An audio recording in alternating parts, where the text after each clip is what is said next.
Hello ladies and gentlemen, and welcome back to Fantasy Football, and welcome to my video for Game Week 28. Now in this video I also want to talk about Game Week 27, see how well my team did, and just my overview opinion. I also wanted to talk to you guys about my plans for the next coming game weeks. Just like how we planned for Game Week 27. Game Week 27 hasn't been going well for me, but building up to this game week I actually did pretty well. So as you can see, for game week 27, I got 32 points. I removed Wan-Bissaka and I brought in Pereira, and I removed Richarlison, which I did not want in my team anymore, and I brought in Felipe Anderson. On paper, that move actually looks really good, but in real life, it just didn't work out, and these things can happen. I cannot be too disappointed because a lot of managers were thinking about this as well. People captained Felipe Anderson, and yeah, it's just been a really bad week. Let's just move on. So I got 32 points. Now all of these points here, like the game week rank and the average, are not being updated yet. I think the average is around 35 points. I did drop some overall points here, so I'm around 24 to 25,000, which at this stage is still good. Like I told you before, I just want to maintain it because I still got my chips that could probably push me up a little bit more further. So as you can see, I got Patricio here with 2 points. Now Wolves conceding really early hurt me a lot. Bennett as well here with 1.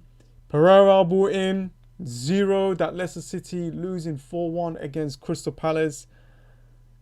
Oh my god. Van Dijk with 7. He got 1 extra point from that Manchester United game. Paul Pogba with 3. Salah, a player that was probably most captained, blanked with only 3. Song as well, a high captain choice, blanked. Punchin. Oh, I was so happy the fact that he was playing, but Huddersfield got a red card and he got substituted. I need every single point, you know, and this is the most disappointing thing ever. Oh my god. Okay, let's move on. Removing Richarlison to Felipe Anderson for this fixture and West Ham against Fulham was a perfect move, but Felipe Anderson didn't bring the goods. Raul Jimenez, again, being consistent, bringing the points in, scoring a penalty. So I guess there's some rotation there with the penalty. I need to make sure what happened there, why he took the penalty. But if he is going to be taking some penalties, a lot more points are going to come through. And Rashford with 2. I found out that Rashford got a little knock, so I need to kind of investigate that, do my research, and see if it's actually out for the next coming game week. So the deadline is this Tuesday. That's why I thought I'll make this video now. So be careful with that. So overall, really disappointed. I guess people who did a free hit for Game Week 27 actually did well, because I'm pretty sure that a lot of you guys who free hit probably got a lot of Newcastle defenders, maybe even Rondon. So very disappointing, but we got to move on. I'm pretty much planning for my next blank for now, and things probably will change. So as for game week 28, I actually got a pretty decent team. I got good captain choices as well. Salah and Sergio here. 2 Liverpool players against Watford looks like a really good fixture for Liverpool to score a lot of goals in, so a lot of points for us. Sergio against West Ham is probably a high captain choice for a lot of managers out there. Manchester United against Crystal Palace. Crystal Palace actually plays really badly at home, so there might be some points for the Manchester United players. Raul Jimenez for Wolves against Huddersfield. So pretty decent lineup. This defense here looks pretty good as well. Cardiff kind of collapsing, losing against Watford was kind of a shock because Cardiff actually played really well lately. So decent players here with decent fixtures. So I've got the potential to bank a transfer. If I bank my transfer, then after game week 28, once I go through and nail on the strategy that I want to go with, then I will start moving players around. Okay. Now, as for my plan, and do not tell anyone, okay? And you guys know me, right? I'm playing this game because I enjoy it, and I'm playing it so I can get better at it. And if I can get better at it, then I can help 1 or 2 people around. That's my goal, to kind of inspire people and, you know, just help people out as much as I can. And so this was my first time ever using a spreadsheet, and a spreadsheet that I created. So if you see some errors, what I'm about to show you is my spreadsheet. If you see some errors, don't be alarmed. It's just something that I need to kind of look at so I can kind of plan something. I know there's a lot of websites out there that does it, but I thought I'll give it a go just for fun and see what I come up with. Okay? So, as you can see game week 27 and game week 29. Now, none of these things are perfect.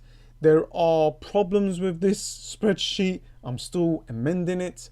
And the first strategy that I'm going to be looking at is, so for the blank game week 31, I'm going to try and using my transfers each week to game week 31 and to get a decent team out, like how we did for game week 27 in game week 31. The team that I have for that game week is going to definitely help me for the next blank, which is game week 33. I'll go through this in a sec to kind of give you guys a better insight, okay? Then I will use my free hit. So there's the blank 31, there's the blank 33, right? And there's the double game week in 32. I'm going to use my free hit in that week because there is an international break before game week 32.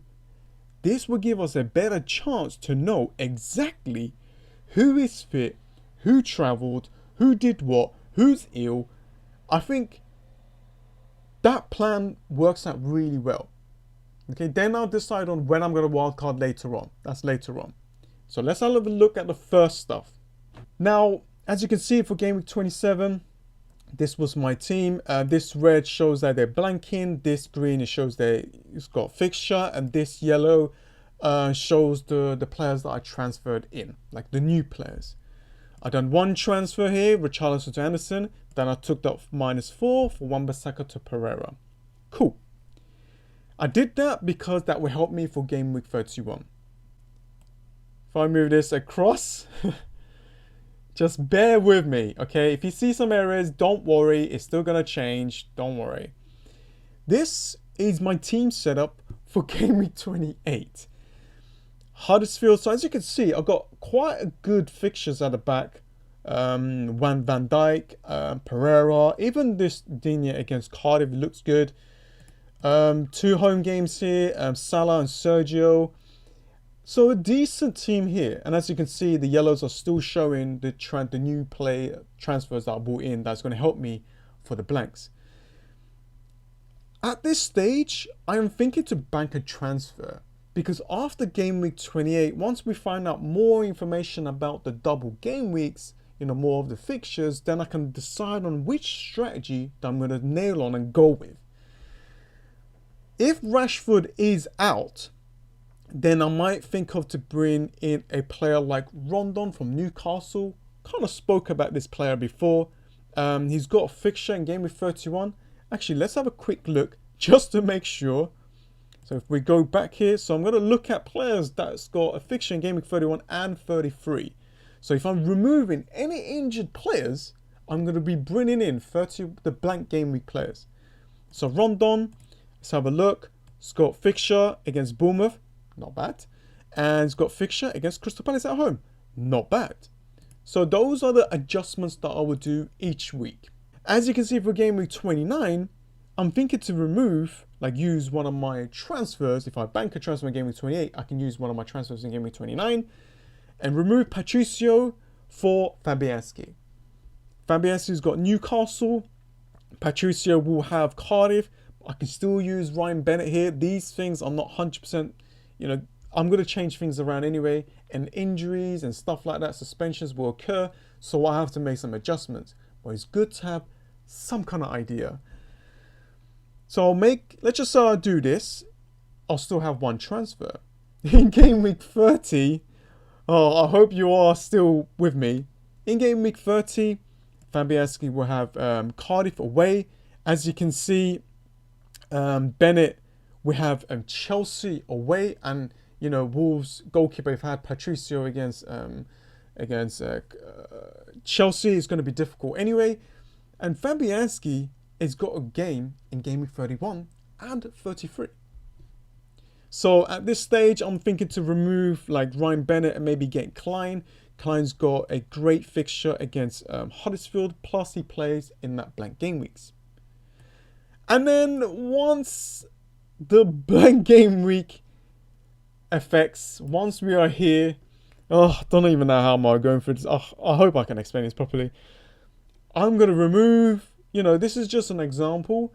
I'm going to remove like a player like Sergio, maybe Raul Jimenez, maybe Rashford if I still have him, and go for Firmino and Higuain. And then I will have a decent team for game week 31 without taking additional hits. I hope, oh my God. I should not explain, I should have never done it, but it's just something to be aware of. It's nice to kind of try this out, to kind of have some kind of plans to get ready for any kind of situations. Of course, if there are some injuries, if there are some suspensions, then you have to adjust. Then I will make the adjustments. But if nothing happens and everything's fine, then I might go with this plan. Then as you can see, for game week 31 to game week 33, which is the next blank game week, I have a decent team.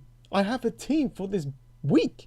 I will have one transfer. I'll make my transfer to see who's fit, you know, who's ready to go. And that's the first strategy. And of course, for game week 32, in this one, squeezed in between the blanks, I will use my free hit. Okay. And obviously in game week 34, I'll probably use my wild card. Anyways, I don't want to talk about it too much because it's quite confusing. I know. I hope I can explain it a little bit. Then I'm going to have a look at free hitting in game week 31 and seeing if I can get a decent team by using my normal transfers for the double game week. But then I have to have a look at this blank as well, which is going to hurt me a lot. There's a lot of possibilities. Because I got all my chips, these possibilities will make me go through these situations much easier. If you don't have your chips, the best thing that you can do, just focus on the blank game weeks. Try and get in around 8 probably players, 7 to 8 players, and you should be fine. And yeah, that's about it. Thank you so much for joining in, guys. I'm so sorry if I gave you a headache. I'm so sorry if I couldn't explain it properly for you guys. I'm trying my best to get better. I'm trying my best to get good. I'm gonna mend that that crappy spreadsheet, but it's given me an idea, and I think the first strategy is probably what I'm gonna go with. Follow me on Twitter if you want any updates. I pretty much use Twitter quite a lot now. And I have fun with it. You know, if my players do badly, I curse and I have banter with it, and it's quite fun to have other people kind of join in with the fun that we have there. And that is about it. I hope I have helped. I hope I explained it properly. I will try my best to get better at explaining these things, and that is about it. Subscribe if you're new, guys. Like this video. I hope this gets about 200 likes. That will determine that, you know, you guys really enjoy that. And that is about it. Thank you so much, guys, and I'll see you guys next time. See ya.